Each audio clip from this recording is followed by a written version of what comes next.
You need to watch Solo Leveling. Now, with this anime being the #1 anime of 2024 and 2025, I'm not really saying anything that people don't know.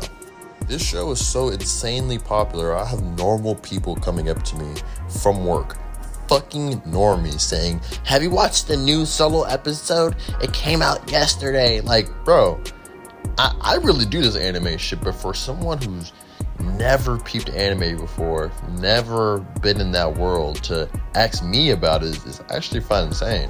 Now, I'm a new channel starting out on YouTube, but the niche I want to get into is the movie reviewer space, but I don't really see people in that space talk about anime too much. It's usually just Marvel, superheroes, real movies, and occasional shows, which is cool, but I want to be the person in the industry that's getting on the anime shit.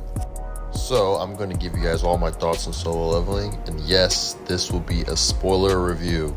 I'm not going to review one of the most popular animes of the past 2 years with no spoilers. I'm sorry. Now, with this video, I'm going to start off on the things I don't like about the show. I have nothing! Sitting here trying to think about what I don't like about Solo is genuinely hard. The only complaint I would have about the show is that it's too short. And that's not a complaint of me, that's a complaint of the whole internet.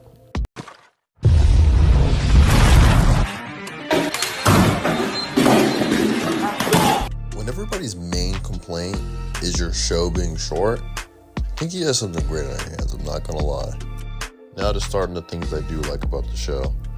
One of the greatest compliments I can give the show is on a pure hype and animation level, One Piece, but not only One Piece in general, in-game One Piece is the only thing competing with Solo right now.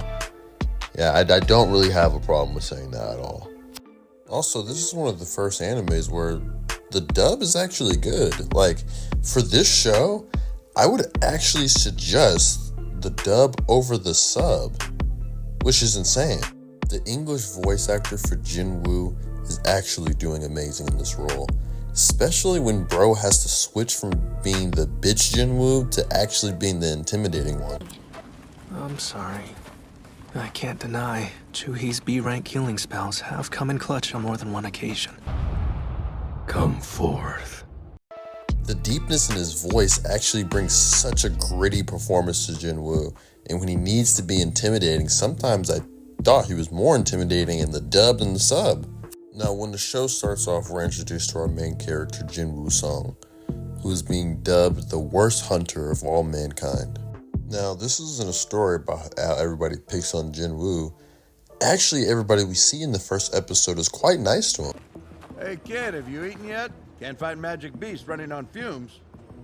But Jinwoo is sort of the guy that just gets ignored, No one really cares about him. He's actually in the back of this group getting bitched out by the healer about how he's so fucking weak and what he should have done. And he's getting bitched out so hard, but no one in the group even cares to look back and interject into the conversation. After all the hunters in Jinwoo's party get locked into the side of the dungeon, a couple of them start getting picked off by this big statue motherfucker in here. Yeah, by the way, this guy with the creepy ass fucking smile, that's from the show. Just so you know. Jesus Christ. Now, before Jinwoo gets sacrificed, we actually can see a lot about his character because he doesn't want anybody in this dungeon to die. He wants everybody to be safe. And even though he's the weakest, he's thinking of solutions and strategies for everybody to be okay. Most of the crew members that Jinwoo was trying to save are scared shitless. They've never been in a scenario like this. They're weak hunters, and all they want to do is leave. They're scared for their lives. So a couple of people, they run, and they betray the whole team.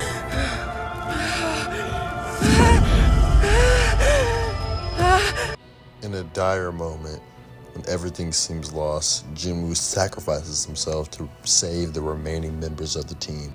As Jinwoo's getting sacrificed, he gives the first solid anime speech of Solo Leveling. Shit! This is bullshit! Bullshit! If you're not at least intrigued by the end of this episode, then I don't know, this show just might not be for you. Now, it turns out that Jinwoo is fine. He's good. I wish I had another chance. Which the show just started, so I think we already knew that. But regardless, my boy's good. He's in the hospital. He's got his leg back. We good, baby. After Jinwoo wakes up from the double dungeon, we find out that Jinwoo has this sort of system following him now. Now, I don't want to get into the specifics of that or the theories behind it because this is season 1. We don't know what's going on. But this starts Jinwoo's workout program, which I fucking love.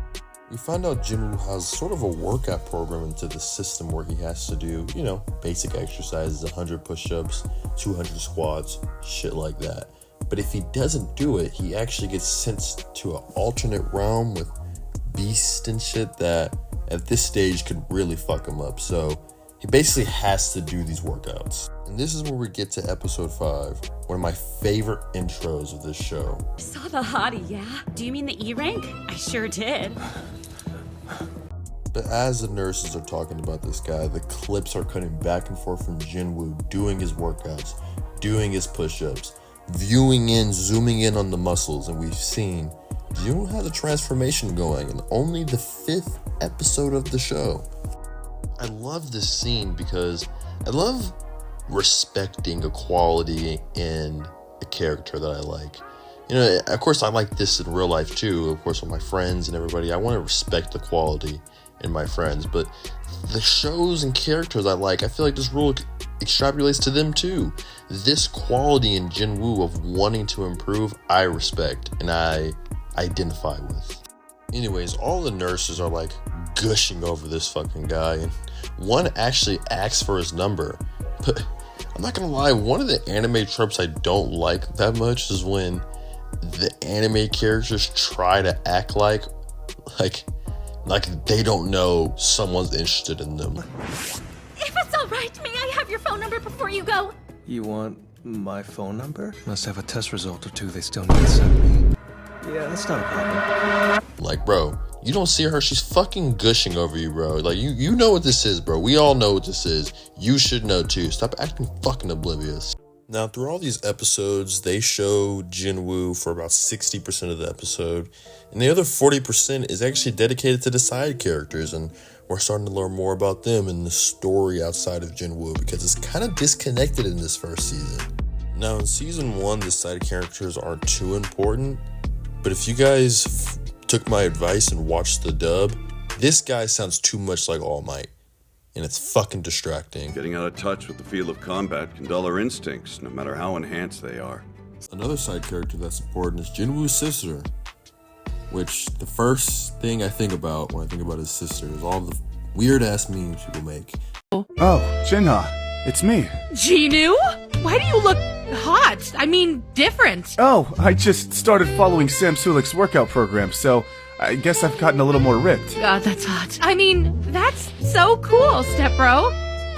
Jinha, we're not step siblings, we're blood related. No, I'm pretty sure I'm adopted. Anyway. One of the last things I'll touch on with this show will be the fights. The fights are pretty good in this first season. The best compliment I can give the fights are Jinwoo's struggle throughout all of them with his own power system and figuring out the weaknesses of each boss or person. This starts to become a problem in season 2 where Jinwoo just seems a little bit overpowered. He doesn't seem like he's really struggling too much in season 2, but that is for another video. Jinwoo doesn't really get into his, what the community has dubbed aura farming. He doesn't really get into that this season. That's more of next season. I'd have to say the best fight the show has to offer is the second to last episode where Jinwoo fights Igris. There's genuinely no part in this fight where Jinwoo has the upper hand. He's getting fucking dog walked this whole fight. Getting fucking mollywalked by Igris. It's really a sight to see. One of my favorite parts of the fight, Jinwoo was like, nah, I gotta be able to throw hands with this motherfucker or something, so he puts his knife down. Igris kind of gives him a little head tilt and follows and does the same thing. It's like, god damn, isn't this guy a magic beast? But he's showing respect in a fight. That's a pretty good part, in my opinion. I could go on for hours about this. I actually had to cut things out of the video because I was just going on and on and on about how good the show is. So, I will give Solo Leveling Season 1 an 8 out of 10. Go watch it. Don't be lame.